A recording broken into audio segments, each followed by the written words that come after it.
నమస్తే, welcome to special focus.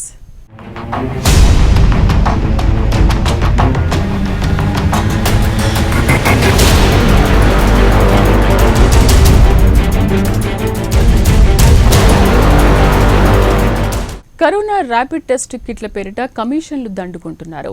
ప్రజారోగ్యం కన్నా ప్రభుత్వ పెద్దలకు కమిషన్ల మీదే మోజెక్కువ అంటూ టీడీపీ నానా రభస చేసిన సంగతి గుర్తుందా? ఏపీలో కరోనా ర్యాపిడ్ టెస్ట్ కిట్ల కొనుగోలు వ్యవహారంపై టీడీపీ రేపిన దుమారం అంతా ఇంతా కాదు. జనం మాత్రం అదంతా రాజకీయంలే అనుకున్నారు. కానీ ఆరోగ్యాన్ని కూడా దోచుకునే ఛాన్స్ ఉన్న సంగతి తెలుసు కాబట్టే ప్రతిపక్ష టీడీపీ అంతలా రాద్ధాంతం చేసిందన్న నిజం ఏసీబీ నివేదిక నిగ్గు తేల్చిన వైనం ఆలస్యంగా వెలుగులోకి వచ్చింది. కొత్త పరికరాలు కొనుగోలు మాట దేవుడెరుగు. ఆరోగ్య పరికరాల నిర్వహణలోనే కోట్లు కొల్లగొట్టొచ్చని గత టీడీపీ ప్రభుత్వం నిరూపించింది. నిర్వహణలోనే కోట్లు దోచుకునే ఛాన్స్ ఉన్నప్పుడు కరోనా ర్యాపిడ్ టెస్ట్ కిట్ల కొనుగోలులో కమిషన్లు దండుకోవడం భావనతోనే టీడీపీ వైసీపీ ప్రభుత్వంపై విమర్శలు ఎక్కుపెట్టింది, నానాయాగి చేసింది. ఇదేదో ఊహాతీతంగా చెప్తున్న విషయం కాదండోయ్, పచ్చి నిజం. ఈ వ్యవహారంపై పూర్వ ఏసీబీ డీజీ కుమార్ విశ్వజిత్ విచారణ నివేదిక ప్రస్తుతం ప్రైమ్ నైన్ న్యూస్ చేతిలో ఉంది. అంతేకాదు ప్రభుత్వ చీఫ్ సెక్రటరీ సీఎంకు పంపిన నివేదికలను ఈ విషయాలను నొక్కి వక్కాణించడం గమనార్హం. మొత్తానికి బయోమెడికల్ ఎక్విప్మెంట్ల నిర్వహణ పేరిట టీడీపీ ప్రభుత్వం ఓ ప్రైవేటు సంస్థకు కోట్లు దోచిపెట్టిన వైనంపై Prime nine news special focus.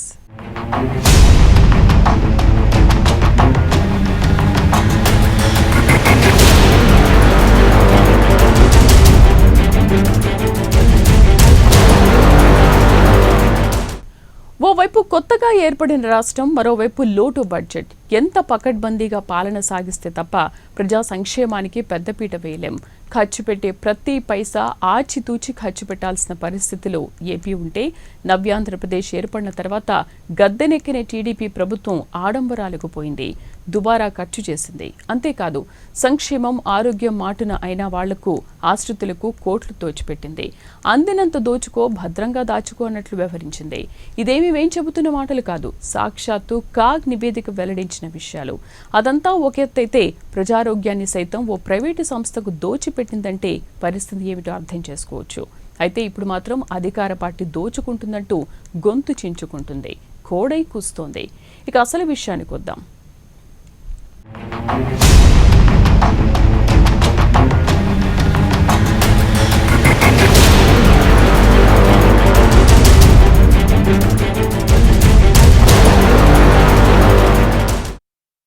తేదీ అక్టోబర్ 29, 2019. ఏపీ ప్రభుత్వ చీఫ్ సెక్రటరీ ముఖ్యమంత్రికి ఓ నివేదిక పంపారు. అది అక్టోబర్ 30న సీఎం అడ్వైజర్ రిసీవ్ చేసుకున్నారు. ఇంతకు ఆ నివేదికలో ఏముంది? చీఫ్ సెక్రటరీలు సీఎంలకు నివేదికలు సమర్పించడం మామూలే కదా, దానికంత ప్రాముఖ్యత ఏమిటి అనుకుంటున్నారా? అక్కడే ఉంది అసలు ట్విస్ట్. గత టీడీపీ ప్రభుత్వ హయాంలో జరిగిన ఆరోగ్య పరికరాల నిర్వహణలో జరిగిన దోపిడీ గురించి అందులో ఉంది. పైగా అది ఏసీబీ ఇచ్చిన విచారణ నివేదిక సారాంశం. అంటే బయోమెడికల్ ఎక్విప్మెంట్స్ నిర్వహణలో జరిగిన దోపిడీ బాగోతం. అందులో ప్రభుత్వ పెద్దల ప్రోత్సాహం క్లుప్తంగా వివరించారన్నమాట.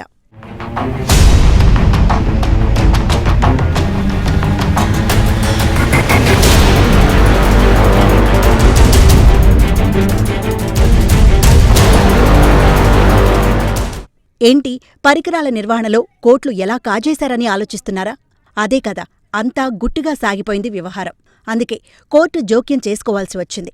ఆస్పత్రులన్నీ నిర్వహణ బాధ్యత చేపట్టిన ప్రైవేటు సంస్థపై ప్రభుత్వం నిమ్మకు నీరెత్తినట్లు వ్యవహరించింది. దీంతో ఇందుకూరి వెంకటరామరాజు అనే వ్యక్తి 2018లో ఏపీ హైకోర్టులో రిట్ పిటిషన్ వేశారు. హైకోర్టు ఆదేశాలతో అవినీతి నిరోధక శాఖ విచారణ జరిపింది. 2019 అక్టోబర్లో ప్రభుత్వ చీఫ్ సెక్రటరీ జనరల్ అడ్మినిస్ట్రేషన్కు విచారణ నివేదికను సమర్పించింది. ఈ నేపథ్యంలో విచారణ నివేదిక సారాంశాన్ని క్లుప్తంగా వివరిస్తూ చీఫ్ సెక్రటరీ సీఎంకు లేఖ రాశారు. చీఫ్ సెక్రటరీ లేఖ ప్రకారం బయోలాజికల్ మెడికల్ ఎక్విప్మెంట్ నిర్వహణలో TBS telemetric and biomedical services India private limited సంస్థ అక్రమాలకు పాల్పడిందన్న ఆరోపణలపై దర్యాప్తు చేసింది. పాలనాపరమైన, విధానపరమైన అనేక అవకతవకలు, అక్రమాలు జరిగాయని ఏసీబీ నిర్ధారించింది. ఫలితంగా ప్రభుత్వానికి ఆర్థికపరమైన భారీ నష్టం వాటిల్లిందని ఏసీబీ పేర్కొంది.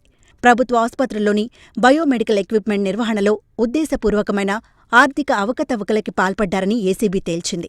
6 నెలలలోపు బయోమెడికల్ ఎక్విప్మెంట్ పనిచేసేలా చేయాలన్న టెండర్ నిబంధనలని ఉల్లంఘించారు.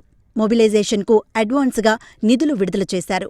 ఈ మేరకు 7.5 కోట్ల రూపాయల చెల్లింపులు జరిగాయని, కానీ టెండర్ నిబంధనలని ఉల్లంఘించినందుకు గాను ఎలాంటి అపరాధ రుసుము వసూలు చేయలేదు.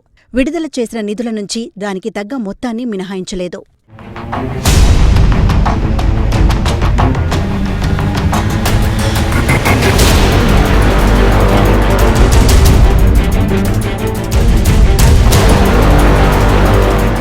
చీఫ్ సెక్రటరీ లేఖలో వివరించిన ప్రకారం ఏ రకాల ఎక్విప్మెంట్ ఉంది, వాటి సంఖ్య ఎంత అన్నది నిర్వహణా ఖర్చుల మంజూరుకి ప్రాతిపదికగా నిర్ణయించారు. కానీ ఆ పరికరాలు ఎన్ని అన్నది ఎవరు అంటే ఆసుపత్రి అధికారులు కాని, సంబంధిత శాఖ అధికారులు కాని నిర్ధారించలేదు. వాటిని నమోదు చేయలేదు. కానీ ఆ సంఖ్యని కాంట్రాక్ట్ ఏజెన్సీ 2017 అక్టోబర్ నాటికి 20,397 నుంచి 51,889కి పెంచేసింది. పైగా ఆసుపత్రుల్లో ఎన్ని వైద్య పరికరాలున్నాయన్నది ఏ రకంగానూ నిర్ధారించకుండా కనీసపు అంచనాలు వేయలేదు, మదింపు చేయలేదు. కానీ పరికరాల సంఖ్య నిర్ధారణ చేశారంటూ 25.56 లక్షల రూపాయలు కాంట్రాక్టు సంస్థకి నిధులు విడుదల చేశారు. దీనికి సంబంధిత ఆసుపత్రులని సంప్రదించి నిర్ధారణ కూడా చేయలేదంటే అవినీతి పెద్దల అండ ఏ రేంజ్లో ఉందో అర్థం చేసుకోవచ్చు.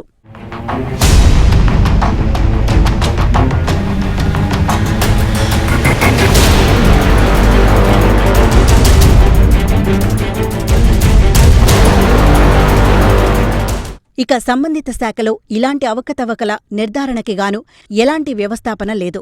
ఫలితంగా కాంట్రాక్ట్ ఏజెన్సీ ఇన్వాయిసింగ్, అండర్ ఇన్వాయిసింగ్లో ధరలని ఇష్టారీతిన కోట్ చేసింది. ఇష్టమొచ్చిన రీతిలో వైద్య పరికరాల ధరలను పెంచేసింది లేదా తగ్గించింది. ఇది పూర్తిగా నిర్లక్ష్య ధోరణిలో సహేతుకంగా లేని పద్ధతిలో జరిగింది. ఫలితంగా టీబీఎస్ సంస్థకి అధిక మొత్తంలో చెల్లింపులు జరిగాయి. పైగా 7 రోజుల కాల వ్యవధిలోపు పరికరాల మరమ్మతులు చేయించాలన్న నిబంధనలని ఉల్లంఘించినందుకు కూడా టీబీఎస్ సంస్థపై ఎలాంటి పెనాల్టీ వేయలేదు. రోజుకి 300 రూపాయల నుంచి 3,000 రూపాయల పెనాల్టీ కట్టాలన్న ఆదేశాలు 2 సార్లు వాయిదా వేశారు. 2,13,94,100 రూపాయలు ఓసారి, 1,02,84,097 రూపాయల పెనాల్టీ మరోసారి విధించారు. ఇలా పెనాల్టీ వేసిన వైద్య ఆరోగ్య శాఖ ప్రత్యేక కార్యదర్శిని బలవంతపు సెలవుపై పంపించారు. కళాశాల విద్యా ప్రత్యేక కమిషనర్గా నియమించారు. ఈ మొత్తం వ్యవహారంలో ప్రభుత్వానికి 18,41 లక్షల రూపాయల నష్టం వాటిల్లింది.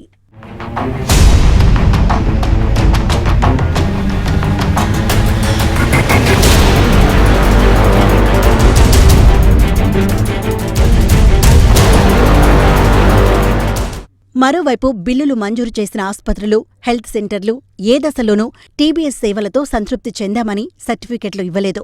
టీబీఎస్ సంస్థ డాష్ బోర్డుకి సమర్పించిన డేటా ఆధారంగానే బిల్లుల మంజూరు జరిగింది. కానీ ఈ మొత్తం డేటా తప్పని ఏసీబీ నిర్ధారించింది. మొత్తంగా 95% వైద్య పరికరాల నిర్వహణ చేశామని టీబీఎస్ సంస్థ డేటా సమర్పించింది. అనేక ఆసుపత్రుల్లో పరికరాలు పూర్తిస్థాయిలో పాడైపోయినా అవి పూర్తిస్థాయిలో పనిచేస్తున్నాయంటూ టీబీఎస్ సంస్థ తప్పుడు సమాచారం అందించింది.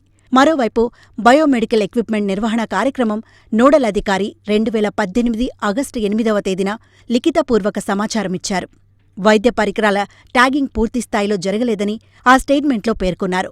ఈ విషయమై ఎన్నిసార్లు టీబీఎస్ సంస్థకి కాల్ చేసినా స్పందన కనిపించలేదని, కొన్నిసార్లైతే 150 రోజులు గడిచినా స్పందించలేదని ఏసీబీ తన నివేదికలో తెలిపింది. నోడల్ అధికారి ఫిర్యాదుపై ఎలాంటి చర్యలు తీసుకోలేదని ఏసీబీ స్పష్టం చేసింది.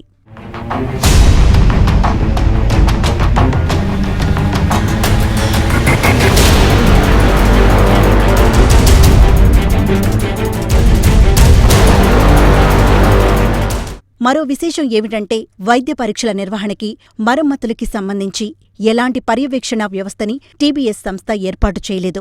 టీబీఎస్ సంస్థపై నోడల్ అధికారికి ఎలాంటి నియంత్రణ లేకుండా చేశారు. అంటే టీబీఎస్ సంస్థ ఇష్టారాజ్యంగా వ్యవహరించింది. దీనికి ప్రభుత్వ పెద్దల, అధికారుల అండదండలు ఉన్నాయన్న విషయాన్ని ఏసీబీ పరోక్షంగా తేల్చింది. దీంతో కొత్త పరికరాలు సమకూర్చడంతో అధిక ధరలు కోట్ చేశారు. కనీసం 2 కోట్ల రూపాయలు అధికంగా చెల్లించారు. టీబీఎస్ సంస్థ ఉద్యోగులకి కూడా సరైన శిక్షణ లేదు. వారంటీ ఉన్న పరికరాల నిర్వహణ కూడా సరిగ్గా లేదని, సమస్యలు పరిష్కారం కావడం లేదని టీబీఎస్ సంస్థ పనితీరుపై వైద్య ఆరోగ్య శాఖ ప్రత్యేక ప్రధాన కార్యదర్శి సమక్షంలో జరిగిన సమీక్షా సమావేశంలో ప్రభుత్వ ఆసుపత్రుల సూపరింటెండెంట్లు, నోడల్ అధికారులు ఫిర్యాదు చేశారు. ఈ పరికరాల నిర్వహణలో ఉన్న లోపాలపై అప్పటి వైద్య ఆరోగ్య శాఖ స్పెషల్ చీఫ్ సెక్రటరీకి పూర్తిస్థాయి అవగాహన ఉందని తేలింది. రిట్ పిటిషన్లోని ఆరోపణలపై దర్యాప్తు చేయాలని హైకోర్టు ఆదేశించింది. కానీ దీనికి సంబంధించి పూర్తిస్థాయి డేటా ఇవ్వకపోవడం వల్ల ఎంత మేర నష్టం వాటిల్లిందన్నది ఏసీబీ నిర్ధారించలేకపోయింది. అయితే పూర్తిస్థాయి విచారణ మాత్రమే దీన్ని నిగ్గు తేల్చగలుగుతుందని ఏసీబీ స్పష్టం చేసింది.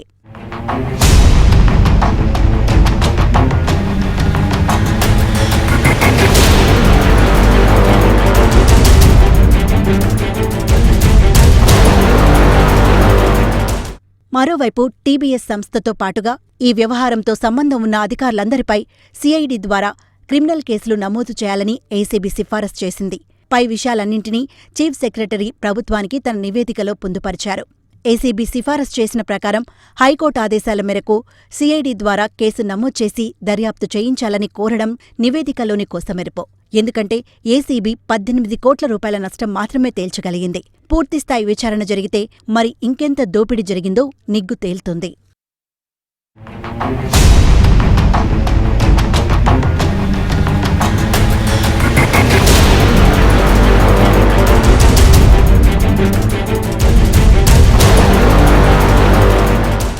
ఫోకస్లో చిన్న బ్రేక్ తీసుకుందాం.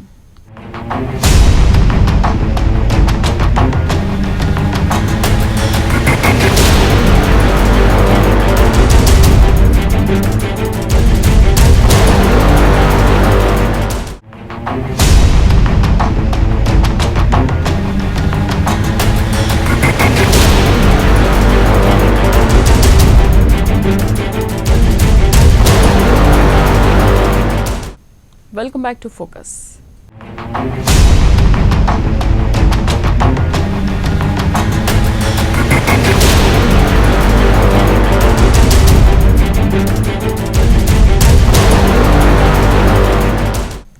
అవినీతికి ప్రభుత్వ అండదండలు ఉంటే ప్రజాధనం ఎంతగా దుర్వినియోగం అవుతుందనేది టీడీపీ ప్రభుత్వ హయాంలో జరిగిన వైద్య పరికరాల నిర్వహణ భాగోతం వింటే తెలుస్తోంది. టీబీఎస్ సంస్థ నిర్వహణ బాగోలేదని ఆసుపత్రుల అధికారులు నెత్తి నోరు మొత్తుకున్నా ప్రభుత్వం కానీ ఉన్నత అధికారులు కానీ స్పందించిన తీరు అందుకు అద్దం పడుతోంది. చివరకు అవినీతి భాగోతంపై పిల్ దాఖలైతే కానీ ప్రజారోగ్య నిధుల దోపిడీ భాగోతం బయటకు రాలేదంటే పరిస్థితిని అర్థం చేసుకోవచ్చు. అయితే టీడీపీ ప్రభుత్వ హయాంలో జరిగిన దోపిడీ వైసీపీ ప్రభుత్వ హయాంలో వెలుగులోకి వచ్చింది. అసలు వైద్య పరికరాల నిర్వహణలో అవినీతి మూలాలెక్కడా, నిబంధనలు తుంగలో తొక్కి అధికారులు ఎందుకు బిల్లులు చెల్లించారన్నది ప్రస్తుతానికి అంతుచిక్కని ప్రశ్నలే.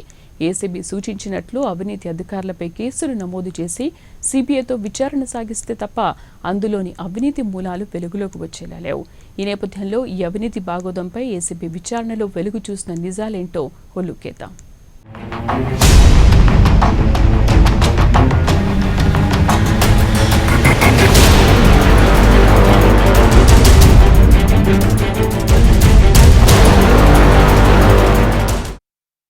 ప్రభుత్వ ఆసుపత్రుల్లో పరికరాల వార్షిక నిర్వహణ బాధ్యతలు తీసుకున్న టీబీఎస్ ఆది నుంచి అవకతవకలకు పాల్పడుతూనే ఉంది. దీనిపై ప్రభుత్వ ఆసుపత్రుల నుంచి ఫిర్యాదులు వెల్లువలా వచ్చిపడినా పట్టించుకున్న నాథుడు లేడు. పర్యవసానంగా దాని అవినీతి బాగోతం హైకోర్టు మెట్లెక్కింది. పిల్ దాఖలైంది. రిట్ పిటిషన్లో పేర్కొన్న ఆరోపణలకు స్పందించిన హైకోర్టు ఏసీబీ విచారణకు ఆదేశించాల్సి వచ్చిందంటే టీబీఎస్ దోపిడీకి ప్రభుత్వ పెద్దలు, అధికారుల అండదండలు ఎంత మేరకు ఉన్నాయో అర్థం చేసుకోవచ్చు. మొత్తానికి ఏసీబీ రంగంలోకి దిగిన తర్వాత గాని అవినీతి బాగోతం వెలుగుచూసింది. 2018లో హైకోర్టు ఆదేశిస్తే ఏసీబీ ఏడాది పాటు విచారణ జరిపి 2019లో విచారణ నివేదికను ప్రభుత్వ చీఫ్ సెక్రటరీకి సమర్పించింది. అంటే టీడీపీ హయాంలో జరిగిన దోపిడీ వైసీపీ ప్రభుత్వ హయాంలో వెలుగుచూసింది. విచారణ పూర్తయి ఏడాది కావస్తున్నా దానిపై ప్రస్తుత ప్రభుత్వం సరైన రీతిలో స్పందించకపోవడం, ఏసీబీ సూచించినట్లు సీబీఐకి కేసు అప్పగించకపోవడం చూస్తుంటే అవినీతి తిమింగలాలకు ఎవరో రక్షణ కల్పిస్తున్నారన్న ఆరోపణలు వినిపిస్తున్నాయి.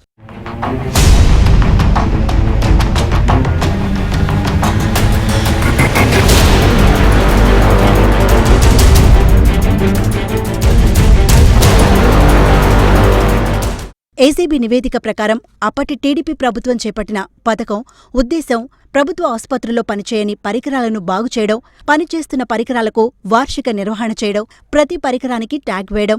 అందులో భాగంగా ఈ బయోమెడికల్ ఎక్విప్మెంట్స్ వార్షిక నిర్వహణ బాధ్యతను అప్పటి ప్రభుత్వం టీబీఎస్ సంస్థకు అప్పగించింది. ఈ నేపథ్యంలో 2015 నవంబర్లో టీబీఎస్ సంస్థ మొత్తం 27,974 పరికరాలు ఉన్నట్లు గుర్తించింది. ఈ పరికరాల విలువ దాదాపుగా 298.40 కోట్ల రూపాయలుగా నిర్ణయించారు. దీనికి సంబంధించి 2015 నవంబర్ నుంచి 2016 మార్చి వరకు 5 నెలలకు గాను దాదాపు 8.08 కోట్లు బిల్లు పెట్టింది టీబీఎస్ సంస్థ. అంటే సగటున నెలకు 1.41 కోట్ల రూపాయలన్నమాట. ఇందులో తప్పేముంది అనిపిస్తుంది కదా. వాళ్లకు రావాల్సిన బిల్లులు వాళ్లు క్లెయిమ్ చేసుకున్నారు అనుకుంటున్నారు కదా. కానీ అక్కడే ఉంది అసలు మతలబు. ఈ సొమ్ము సంస్థకు అప్పనంగా అప్పగించారు. ఎందుకంటే 2015 నవంబర్లో టీబీఎస్ పరికరాలకు ట్యాగ్ వేయడం ప్రారంభించింది. అంటే నిర్వహణ అనేది ఉండదు. కానీ అదే నెలలో నిర్వహణ చేసినట్లు 1,41,00,000 రూపాయలు సంస్థకు దోచిపెట్టారన్నమాట. అంటే అధికారులు సంస్థ కుమ్మక్కయ్యారు. అయినా అంత తేలికగా పనిచేయని నెలకు దాదాపు 1,50,00,000 రూపాయలు ఇచ్చారంటే ప్రభుత్వ పెద్దల సహకారం లేకుండా అలా జరగదన్న అనుమానాలు వ్యక్తమవుతున్నాయి. అంటే ఆదిలోనే అవినీతి కోట్లకు పడిగెత్తిందన్నమాట.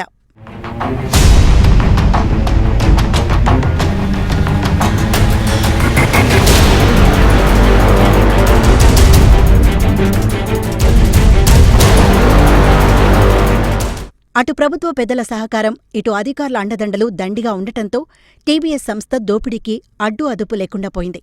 పరికరాల విలువను ఇష్టారాజ్యంగా పెంచేసింది. ఎందుకంటే వార్షిక నిర్వహణ ఒప్పందం ప్రకారం పరికరం ధరను పట్టి సంస్థకు పర్సెంటేజీ వస్తుంది. అందుకే పరికరాల ధరలు వేల నుంచి లక్షలకు ఎగబాకాయి. ఉదాహరణకు షుగర్ చెక్ చేసే గ్లూకోమీటర్ ధర మహా అయితే 1,000 రూపాయలుంటుంది. కానీ టీబీఎస్ సంస్థ యాజమాన్యం మాత్రం గ్లూకోమీటర్ ధరను 5.08 లక్షల రూపాయలుగా చూపింది. అంటే అవినీతి ఏ మేరకు జరిగిందో ఊహించుకోవచ్చు.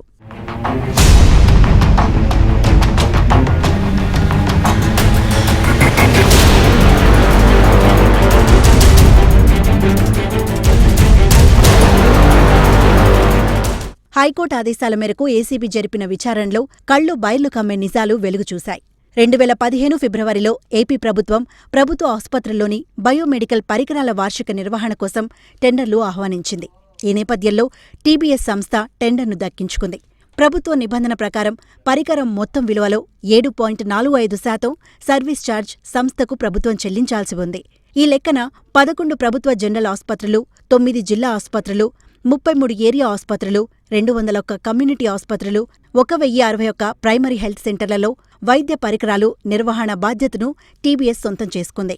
అయితే నిర్వహణలో లోపాలు, అవినీతి ఆరోపణల నేపథ్యంలో కోర్టు ఆదేశాల మేరకు ఏసీబీ ఒంగోలులోని రిమ్స్, అనంతపురంలోని 2 ప్రభుత్వ జనరల్ ఆసుపత్రులు, నెల్లూరు జిల్లాలోని కావలి, గుంటూరు జిల్లాలోని నర్సారావుపేట ఏరియా ఆసుపత్రులలో గ్రౌండ్ లెవెల్లో విచారణ జరిపింది. అదేవిధంగా కర్నూలు, కడప, విశాఖపట్నం తదితర ప్రాంతాల్లోని ఆసుపత్రులలో విచారణ సాగించింది.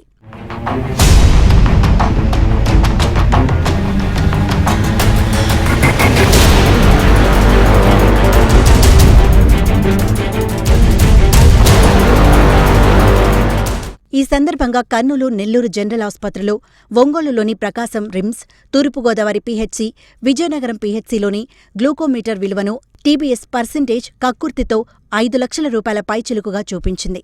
విజయనగరం పీహెచ్సీలో మాత్రం లోకల్గా తయారైన గ్లూకోమీటర్ విలువను 5.80 లక్షలుగా చూపిన వైనం సంస్థ అవినీతికి అద్దం పడుతోంది. అంటే అడిగేవాడు లేడు, బిల్లులు పెడితే ఆక్షేపించే అధికారులు లేరు, ఇదేందని అడిగే ప్రభుత్వ పెద్దలు లేరు. దీంతో వైద్య పరికరాలు వార్షిక నిర్వహణలో టీబీఎస్ ఉన్నతాధికారులు చేతులు తడుపుతూ అవకాశం ఉన్న మేరకు దోచుకుంది. కాదు, అధికారులు ప్రజారోగ్యం పేరుతో ప్రభుత్వ నిధులు దోచిపెట్టారు.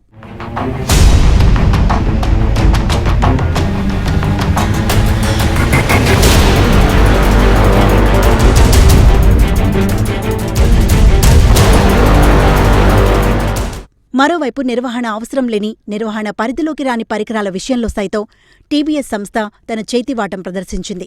వాస్తవానికి కర్నూలు జీజీహెచ్లని, ఎంఆర్ఐకి వార్షిక నిర్వహణ అక్కర్లేదు. కానీ టీబీఎస్ మాత్రం దీని విలువను 3.5 లక్షల రూపాయలుగా చూపి బిల్లు చేసుకుంది. స్కాన్ మేకర్ నిర్వహణ పరిధిలోనికి రాని కారణంగా ప్రకాశం జిల్లా కంబం పీహెచ్సీలో స్కాన్ మేకర్ను ఎంఆర్ఐగా చిత్రీకరించి బిల్లు చేసుకుంది. అది ₹1,00,000 కూడా విలువ చేయని దాని విలువను 2.48 కోట్ల రూపాయలుగా చూపింది. ఇక విశాఖ కింగ్ జార్జ్ ఆసుపత్రిలోని సిటీ స్కాన్ విలువ ₹1 కోటి మాత్రమే. కానీ టీబీఎస్ సంస్థ దాని విలువను 2 కోట్లుగా చూపి సొమ్ము చేసుకుంది. గుంటూరు జీజీహెచ్లోని వెంటిలేటర్ వాస్తవ ధర ₹7.10 లక్షల. కానీ టీబీఎస్ మాత్రం ₹11 లక్షల చూపింది. అంతటితో ఆగకుండా వెంటిలేటర్లోని మరో పార్టును హ్యూమిడిఫైయర్కు నిర్వహణ ఛార్జీలు దండుకుంది. శ్రీకాకుళంలోని వెంటిలేటర్, హ్యూమిడిఫైయర్కు సపరేటు రేట్లు వేసి బిల్లు చేసుకున్నారు. గుంటూరు, ప్రకాశం, విజయనగరం, నెల్లూరు జిల్లాల్లోనూ వెంటిలేటర్లను, హ్యూమిడిఫైయర్లను వేర్వేరుగా చూపి బిల్లులు చేసుకున్నారు. అంటే వెంటిలేటర్ల వాస్తవ ధరపై ₹4 లక్షల అదనంగా చూపి వార్షిక నిర్వహణ పేరుతో కోట్లు కొల్లగొట్టారు. 2107 వరకు వారంటీ ఉన్న వెంటిలేటర్లకు కూడా నిర్వహణ పేరుతో ప్రభుత్వ నిధులు కాజేశారు.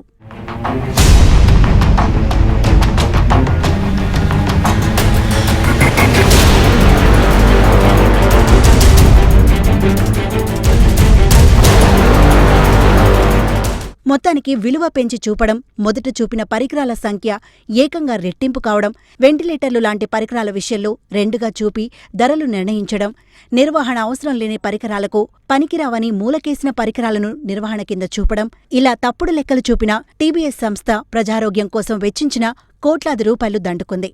వింతేమిటంటే ఏసీబీ విచారణ సందర్భంగా ఫోన్లకు స్పందించకపోవడం చూస్తుంటే సంస్థకు పెద్దల అండదండలు ఉన్నాయన్నది స్పష్టమవుతోంది. అంతేకాదు, వారికి ముట్టాల్సిన అమ్యామ్యాలు వారికి ముట్టాయన్న వాదనలు వినిపిస్తున్నాయి.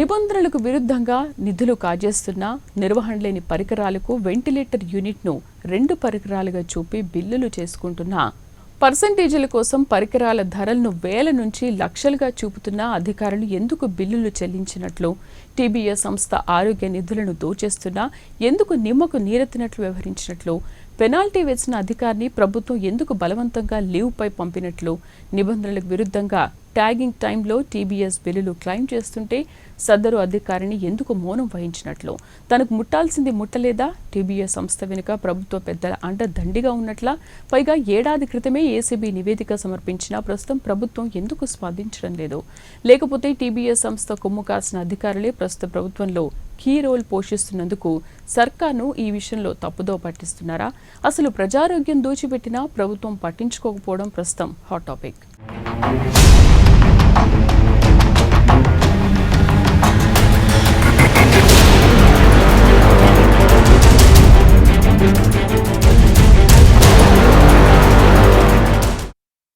వాస్తవానికి వైద్య పరికరాల వార్షిక నిర్వహణకు సంబంధించిన టెండర్ల నిబంధనలు టీబీఎస్ సంస్థ మధ్య కుదిరిన అగ్రిమెంట్ ప్రకారం తొలి 3 నెలల్లో పరికరాలకు ట్యాగ్లు వేయాలి.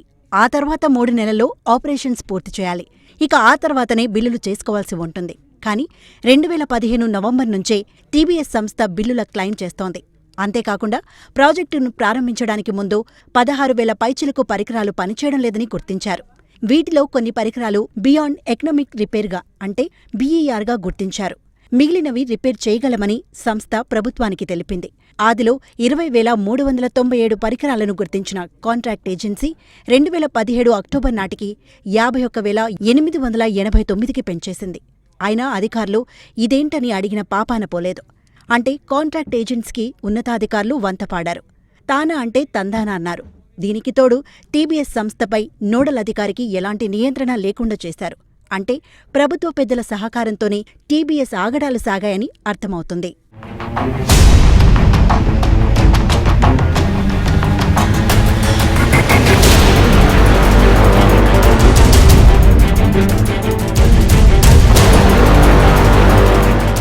మరోవైపు ఆ సమయంలో AP medical infrastructure development corporation ఎండీగా మాజీ మంత్రి యనమల రామకృష్ణుడు అల్లుడు ఐఆర్ఎస్ అధికారి గోపీనాథ్ ఉన్నారు. అంటే అతని ప్రమేయంతోనే ఇదంతా జరిగిందన్న ఆరోపణలు వినిపిస్తున్నాయి. అయితే టీబీఎస్ అవినీతికి దాదాపు ఏడాది పాటు వంతపాడిన సంబంధిత శాఖ ముఖ్య అధికారిని 2016 మే నుంచి జూలై వరకు 9.48 కోట్ల రూపాయలు, 2016 జూలై నుంచి అక్టోబర్ వరకు 6.6 కోట్ల రూపాయల పెనాల్టీని విధించడం ఇక్కడ గమనార్హం. పరికరాలను మరమ్మతులు చేయనందుకు టీబీఎస్కు ఈ పెనాల్టీ విధించారు. అయితే ఈ మహిళా అధికారిని అక్కడి నుంచి బదిలీవేశారు. అంటే ఏడాది పాటు అవినీతికి వంతపడిన సదరు మహిళా అధికారి ఆ తర్వాత ఎందుకో యూటర్న్ తీసుకోవడంతో ఆగ్రహించిన ప్రభుత్వం ఆమెపై బదిలీవేటు వేసిందని తెలుస్తోంది. ఎందుకంటే పరికరాలు ట్యాగింగ్ దగ్గర్నుంచే బిల్లులు చెల్లిస్తున్నా సదరు అధికారిని ఎందుకు పట్టించుకోలేదు అంటే ప్రభుత్వ పెద్దల అండ టీబీఎస్కు ఉన్నా సదరు అధికారినికి అందాల్సింది ఆమెకు అందిందని సమాచారం. అయితే ప్రభుత్వ పెద్దలు అండదండిగా ఉండటంతో అధికారులను సంస్థ నిర్లక్ష్యం చేయడంతో ఆమె ఫైన్ వేశారని తెలుస్తోంది.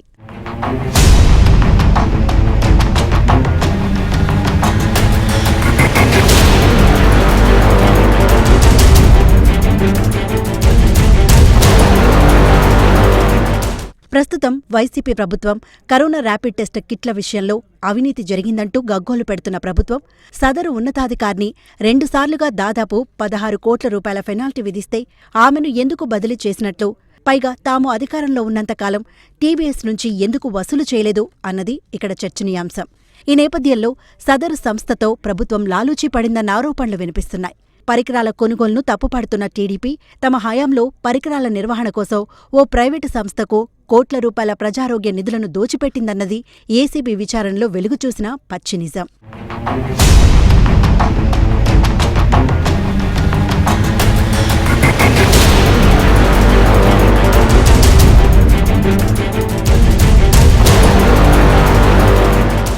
మరోవైపు టీడీపీ ప్రభుత్వ హయాంలో ఈ నిర్వహణ కుంభకోణంలో కీరోల్ పోషించిన అధికారిని ప్రస్తుత ప్రభుత్వంలోనూ చక్రం తిప్పుతున్నారని సమాచారం. ఏసీబీ విచారణ నివేదిక ప్రభుత్వ చీఫ్ సెక్రటరీకి సమర్పించి సదరు చీఫ్ సెక్రటరీ దీనికి సంబంధించి సీఎంకు లేఖ రాసినా ఎందుకు సదరు అవినీతి అధికారులపై చర్యలు తీసుకోకపోవడం అనేది పలు అనుమానాలకు తావిస్తోంది. ఎందుకంటే ఆ అవినీతి పంకిలంతో ఉన్న అధికారులే ఈ ప్రభుత్వంలోనూ ముఖ్యులుగా కొనసాగుతున్నారు. అందుకే ఈ అవినీతిపై ప్రభుత్వం ఎలాంటి చర్యలు తీసుకోకుండా సదరు అధికారులు మేనేజ్ చేస్తున్నారా, లేక గతంలో టీడీపీకి అనుకూలంగా వ్యవహరించిన సదరు అధికారులు ప్రస్తుతం కూడా పచ్చపార్టీ ఆదేశాల మేరకే వ్యవహారాన్ని తొక్కిపెడుతున్నారా అన్నది ప్రస్తుతం $1 మిలియన్ ప్రశ్న.